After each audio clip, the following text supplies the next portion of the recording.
Evelyn quickly pulled away from his embrace, looking at me in panic. Ashley, what are you doing here? I scoffed, just checking if you're dead yet. Tears welled up in Evelyn's eyes, spilling over as she spoke. Ashley, I know you're upset, but don't worry, he'll be discharged tomorrow, and he'll give Brad back to you. Don't be mad at him, it's my fault for being so weak. Brad immediately stepped in front of her, his face darkening. Ashley, it's only been a few days, and you've turned this venomous. Where have your manners gone? The hatred inside me churned as I trembled with rage. Brad, do you even realize my parents are dead?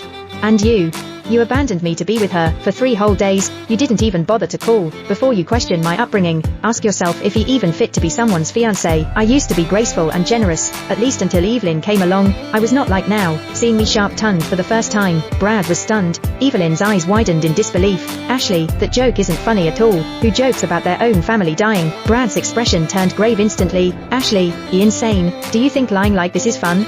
Evelyn tugged at his sleeve. Brad, don't be angry. It wasn't easy for Ashley to come all the way from afar. Her words led Brad to believe that my jealous rage was why I'd traveled so far, hunting him down, to torment him. I'd even cursed my parents. Brad's anger subsided a bit, yet he mocked me. So, you stalked me, and come up with such vile excuses.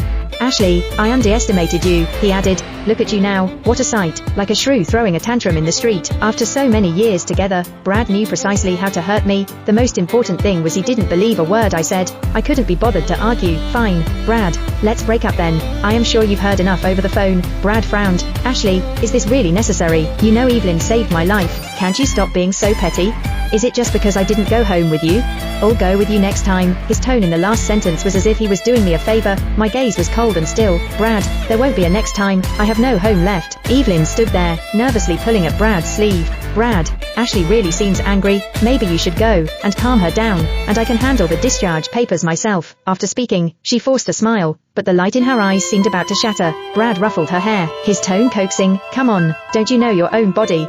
There's no way I am leaving you here alone. After saying that, he turned to look at me, his demeanor completely changed, his gaze icy. Ashley, you know I hate threats the most. Go back first, and once Evelyn's condition stabilizes, I'll naturally come home to find you. Otherwise, don't blame me for being ruthless. With that, he put his arm around Evelyn's shoulders and walked past me, out of his sight. Evelyn curled her lip at me. I read her eyes in an instant. Her gaze said, you think you can compete with me?